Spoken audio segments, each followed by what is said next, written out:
Hi, it's Moser again with a little tutorial on using an activity series to predict if a reaction goes. So, in order to do this, well, your goal first of all is to use an activity series, you're going to see one of those in a second, to determine whether or not a reaction will take place when you're given a set of reactants. What you already need to know to do this is number one, how to predict the products of a reaction, and number two, how to classify a reaction. So, without any further ado, this is an activity series. You'll notice that it's just a table, and this is, by the way, reproduced from your Holt Modern Chemistry book. On this side of the table, we have a bunch of metals listed, and hey, there's a clue. It says activity of metals. So, these are all metals on this side of the table, and they're listed in the order of their reactivity. In other words, how willing they are to undergo a reaction. The most reactive are at top, and the least reactive are at the bottom. On the other side of the table, and you'll see this is much shorter, we have the activity of halogens. There are only 4. My subscripts did not translate. I apologize. But these are the 4 halogens, and again, same setup, most reactive to least reactive, though in all fairness, all of the halogens are pretty darn reactive. So the way we use an activity series like this is typically when we're looking at single replacement reactions. In a single replacement reaction, you remember, one element may replace an element that's similar to it. So in this case, similarity means that metals will only replace other metals, so we're comparing things on this side of the table, and halogens will only replace other halogens, so we're comparing things on that side of the table. Now, since the things that are at the top are most reactive, anything can replace something that is below it on the activity series. Let's see how that works. In this case, we have sodium nitrate, and we would assume that this is happening in aqueous solution, and we are somehow introducing a little bit of solid potassium to it. Now, we know potassium's pretty reactive, but we'll just go ahead and go with it. What we want to look at is, first of all, this is a single replacement reaction. Yes. What could replace what? Well, we know that potassium is a group 1 metal, sodium is a group 1 metal, so we're comparing the reactivity of sodium to potassium.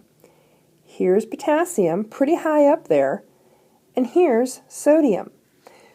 Potassium is more reactive than sodium, therefore this reaction can proceed. What we end up with is potassium nitrate and free sodium. Now there are other side reactions that would occur, but we're not going to talk about those for quite some time. All right, let's try another one. Let's say we get our hands on a chunk of solid calcium and we toss it in some water. Now the temperature here isn't specified, but if we do that, that tells us the water is definitely under 100 degrees. The thing that's fantastic about the activity series is how much information is actually contained in it. We not only have those comparisons of metals running from most to least active, but we also have these little bits of text. So what we're told is that everything in this first block, from lithium to sodium, will react with cold water and acids, replacing hydrogen. They also react with oxygen, forming oxides. Okay, so here's calcium. Will it react with basically cold water, in other words, liquid water? Yes, it will. We're going to get calcium oxide in aqueous solution out of that, and we're going to generate some hydrogen gas. Okay, let's do another one. Let's say I'm given a chunk of solid aluminum, and it's placed into liquid water, in other words, cold water for our purposes. Will the aluminum react? Well, we find aluminum here on the activity series, and we read over to this other information. Everything in this block will react with steam, but not cold water, and acids replacing hydrogen, react with oxygens forming oxides. This reaction will not occur. Aluminum is not reactive enough to replace the hydrogen in room temperature or cold water. So what we would write is NR. There is no reaction. Well, let's go back to a single replacement. So we're given an aqueous solution of zinc chloride, and we put a chunk of solid aluminum into it. Will a reaction occur? Well, this is one more where we have to compare what the two things that could possibly exchange places. We know that aluminum's a metal and zinc's a metal. They're both contained in this block of the activity series. The reactivities are not that different. But if we look carefully, we see that aluminum is in fact higher on the activity series than zinc, meaning aluminum can displace zinc. What are we going to get? Aluminum chloride and solid zinc precipitating out of the solution. Cool. What about copper chloride and zinc? Oh wait, you did this. Maybe it was copper sulfate.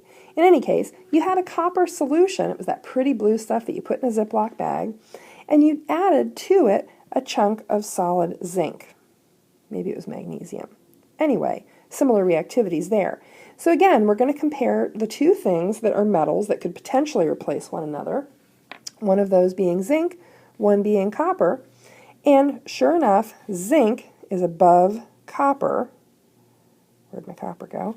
On the activity series. So zinc can definitely replace copper. What do we get? Zinc chloride in aqueous solution and solid copper. Now let's do one on the halogen side. If you're given sodium chloride in aqueous solution, and through that we bubble a little bit of fluorine gas, can the fluorine replace the chlorine? Remember, those are the halogens that we would want to compare. Well, fluorine is above chlorine on the activity series, so yes, we form sodium fluoride and chlorine gas. Note that I'm not balancing these right now, but I assume you understand that that has to be done. What we would generate here would be sodium fluoride in aqueous solution and chlorine in a gaseous state. I think you're ready to practice. So remember, not only are you using the information here, but you're comparing things in series from most active to least active. Grab a practice sheet and get going.